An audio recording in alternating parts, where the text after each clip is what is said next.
নমস্কার বন্ধুরা, তোমরা সবাই কেমন আছো? আশা করছি তোমরা সবাই খুব ভালো আছো, সুস্থ আছো। কিং মাই লাইফস্টাইলের নতুন একটা ব্লগে তোমাদেরকে ওয়েলকাম জানিয়ে আজকের ব্লগটা শুরু করছি। দেখো বন্ধুরা, আজকে একটা বিয়ের নিমন্ত্রণ পেয়েছি। বিয়ের কার্ডটা দেখো, খুব সুন্দর, আমার তো বেশ ভালো লেগেছে। এই নিমন্ত্রণ আমরা 2-3 মাস আগেই পেয়ে গেছি, এখন জাস্ট বাড়িতে এসে নিমন্ত্রণ করে গেল। তো যাই হোক, নিজেদের একটা বিয়ে, যেতে হবে। আস্তে আস্তে ব্লগ তোমাদের সাথে শেয়ার করবো। অনেকদিন তো বেশ ধরো ব্লগ তোমাদের সাথে শেয়ার করিনি, অনেক রকম পরিস্থিতি ছিল। তো যাই হোক, সবকিছু কাটিয়ে উঠে এখন আমার নিজের লাইফস্টাইলে ফিরতে হবে। তো এবার আশা করছি তোমাদের সাথে ব্লগ শেয়ার করতে পারবো। তো আমার বাড়ির পরিস্থিতি তো তোমরা সবাই জানো, সেই কারণে আর কি সব সময় টাইম করে উঠতে পারি না।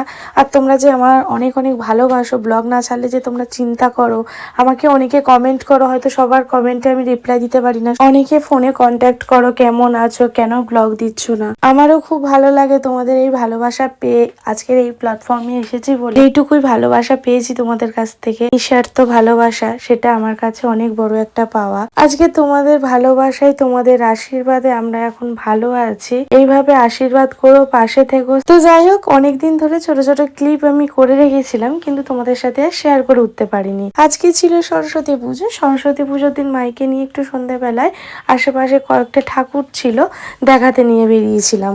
ও রাস্তায় বেরানোর জন্য অস্থির হয়ে পড়ছে, কারণ সবাই দেখছে বাড়ির সামনে আমাদের সরস্বতী পুজোর বড় অনুষ্ঠান হয় আশেপাশে। তারপরে আমার বাপের বাড়ি, মানে মাহির মামার বাড়িতেও বড় অনুষ্ঠান হয়। মাঝখানে 2 বছর সরস্বতী পুজোর অনুষ্ঠান বন্ধ রেখেছিল ক্লাব থেকে। তো এবারে আবার ফের রানিং পুজো শুরু করলো। মাঝখানে কেন পুজো বন্ধ রেখেছো তোমরা তো নিশ্চয়ই বুঝতে পারছো। তোমরা তো আমার ব্লগের সব কিছুই জানো যে কিসের জন্য কি হয়েছিল 2 বছর।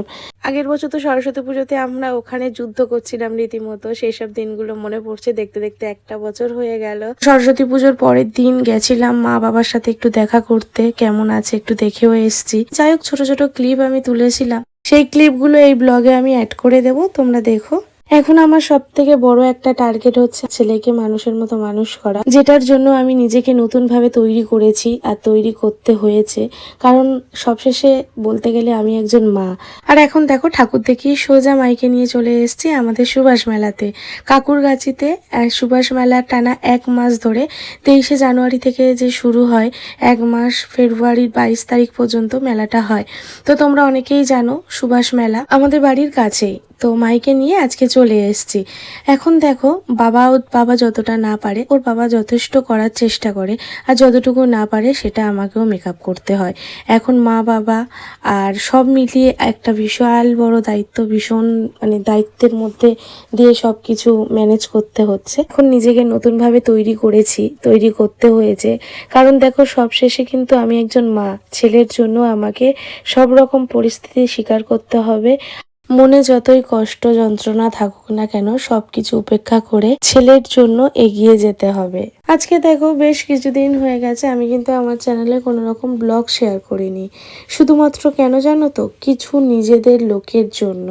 কারণ আমি আমার ব্লগে কি করছি না করছি সব কিছু A to Z, মানে নিজের লাইফস্টাইলটা লিড করার মতো আমার নিজের অধিকার নেই, এটাই আর কি। কারণ আমার স্বামী অসুস্থ, আমাদের এত বড় একটা ট্রিটমেন্ট চলছে, অনেক রকম সমস্যা। ধরো আজকে আমরা মেলায় এসেছি, তো কথাটা হবে এটাই যে ওর বর তো অসুস্থ, তাহলে ছেলেকে নিয়ে কি করে মেলায় ঘুরে আসলো? যার বর অসুস্থ, সে কি করে মেলায় ঘুরতে গেল? মানে এরকম পরিস্থিতির সম্মুখীন হতে হচ্ছে এখন। তো যাই হোক, নিজেরা বলতে পারে না, কিন্তু আশেপাশে মানুষদের মুখ থেকে শুনি। কিন্তু আরেকদিকে দেখো, তোমাদের এই নিঃস্বার্থ ভালোবাসা, এটা কোথায় পাবো? এটা কিন্তু টাকা দিয়ে কেনা যায় না। এই ভালোবাসাটা আজকের এই প্ল্যাটফর্মে এসেছি বলে তোমাদের কাছ থেকে পেয়েছি। তোমরা বুঝছো, জানছো, তোমরা আমার নিজের লোক, মানে নিজের লোকেদের থেকেও অনেক বেশি আপন হয়ে গেছো। কারণ আমরা একটা ব্লগ না ছাড়লেও তোমরা চিন্তা করো যে ওরা ব্লগ দিচ্ছে না কেন, নিশ্চয়ই কিছু হয়েছে, বা কি হলো, জানি কেন ব্লগ দিচ্ছে না, একটা সবসময় তোমরা চিন্তা করো। সেই জন্য কমেন্ট করো, কেউ ফোন করো, হয়তো অনেকের ফোন আমি রিসিভ করতেও পারি না অনেক সময় কাজের মধ্যে, বুঝতেই তো পারছো, তার মধ্যে একটা বাচ্চা ছেলে, তার পড়াশোনা আছে, সব কিছু কমেন্ট করো, রিপ্লাইও দিতে পারি না, তার জন্য সরি। তোমরা অনেকে হয়তো কমেন্ট করেছো, আমি রিপ্লাইও দিতে পারিনি। তো আজকের এই ব্লগের মাধ্যমে আমি তোমাদের কাছে সবার কাছে ক্ষমা চেয়ে নিলাম, ব্লগে কমেন্টে রিপ্লাই দিতে পারিনি বা কারোর ফোন রিসিভ করতে পারিনি। যেটা নিজেদের লোকেদের কাছ থেকে এক্সপেকটেশন থাকে সেটা কিন্তু পাই না, যেটা তোমাদের কাছ থেকে পাই। তো যাই হোক, দেখো মেলায় চলে এসেছি, আর মেলায় তো প্রচুর প্রচুর জিনিস। তো তোমরাও যারা আশেপাশে থাকো একবার ঘুরে যেতে পারো, দেখতে পারো, খুব সুন্দর। এখানে বিশাল বড় মেলা হয়, 1 মাস অনুষ্ঠানও হয়। যেহেতু মাহি আছে তো সেইভাবে আমি পুরো ক্লিয়ার ভাবে দেখাতে পারিনি, তাও যতটুকু পেরেছি তোমাদের সাথে শেয়ার করছি, তোমরা দেখো।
ওই দিক দিয়ে বেরো বাবা, ওই দিক দিয়ে বেরিয়ে যাও, ওই দিক দিয়ে বেরো। এইটা কার বাচ্চা? এই যে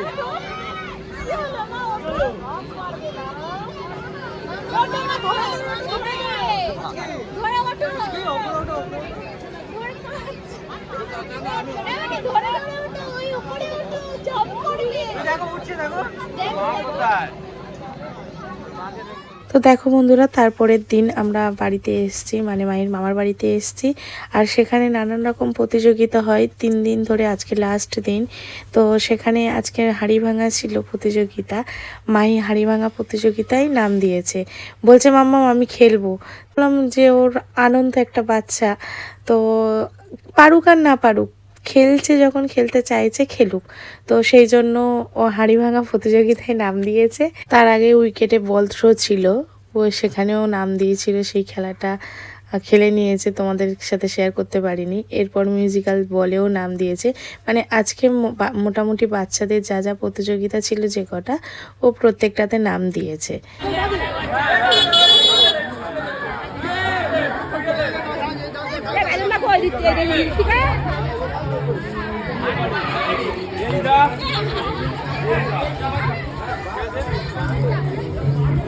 খুব সুন্দর যাচ্ছে, আর কোনো কথা বলছি না, ধরো না, ধরো না ওনাকে। ভালো এসেছিলি পাগলা। এখন দেখো মিউজিক্যাল বল খেলা শুরু হয়েছে, স্নান করিয়ে দিয়েছি, বললাম খেয়ে যা, না এত এত প্রতিযোগিতা ছিল, 2টো রাউন্ডে খেলতে হয়েছে।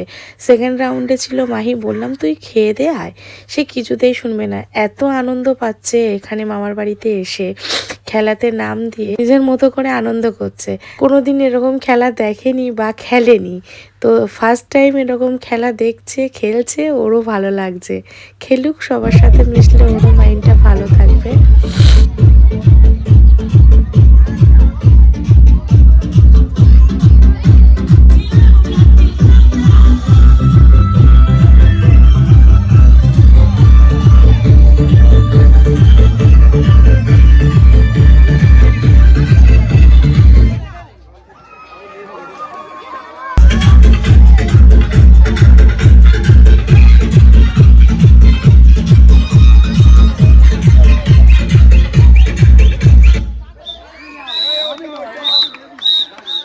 মিউজিক্যাল বলের পরে এখন রূপসজ্জা শুরু হয়েছে।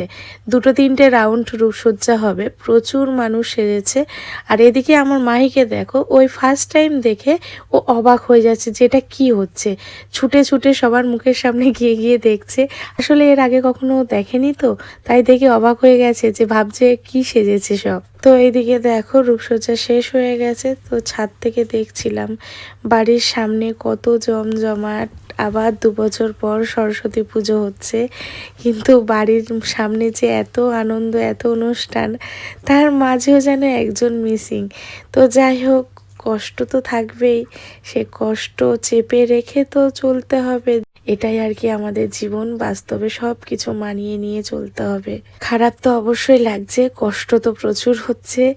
আর দেখো স্টেজের মধ্যে একটা ছেলে গান করছে, ভাইয়ের বয়সী, ভাইয়ের বন্ধু ছিল, দুজনে একসাথে পড়তে যাওয়া, স্কুলে যাওয়া, গল্প করা। তো ওকে দেখে যেন আরো বেশি কষ্ট হচ্ছে, সেসব দিনগুলো মনে পড়ছে। তো চলো বন্ধুরা, আজ এই পর্যন্তই, দেখা হবে নতুন কোনো ব্লগে আবার তোমাদের সাথে।